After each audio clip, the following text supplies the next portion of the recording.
பொலிவுடன் மாலை நியூஸ்.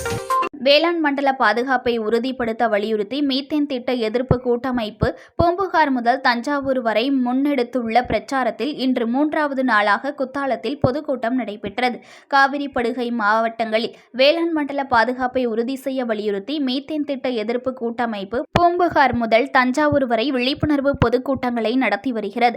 அந்த வகையில் மயிலாடுதுறை மாவட்டம் பூம்புகாரில் நேற்று முன்தினம் தொடங்கிய பிரச்சாரத்தின் 3வது நாளாக மயிலாடுதுறை மாவட்டம் குத்தாலத்தில் பொதுக்கூட்டம் நடைபெற்றது. இந்த பொதுக்கூட்டத்திற்கு மீத்தேன் திட்ட எதிர்ப்பு கூட்டமைப்பின் தலைமை ஒருங்கிணைப்பாளர் பேராசிரியர் ஜெயராமன் தலைமையில் நடைபெற்ற நிகழ்ச்சியில் ஒருங்கிணைப்பாளர் ஆசைத்தம்பி, மீத்தேன் திட்ட பொருளாளர் பன்னீர்செல்வம், மாநில ஒருங்கிணைப்பாளர் வாஞ்சிநாதன், வழக்கறிஞர் வெற்றிச்செல்வன் ஆகியோர்கள் முன்னிலையில் நடைபெற்றது.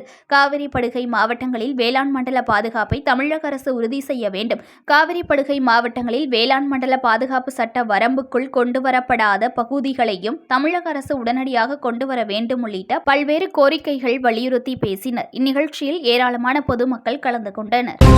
புது பொலிவுடன் மாலை நியூஸ்.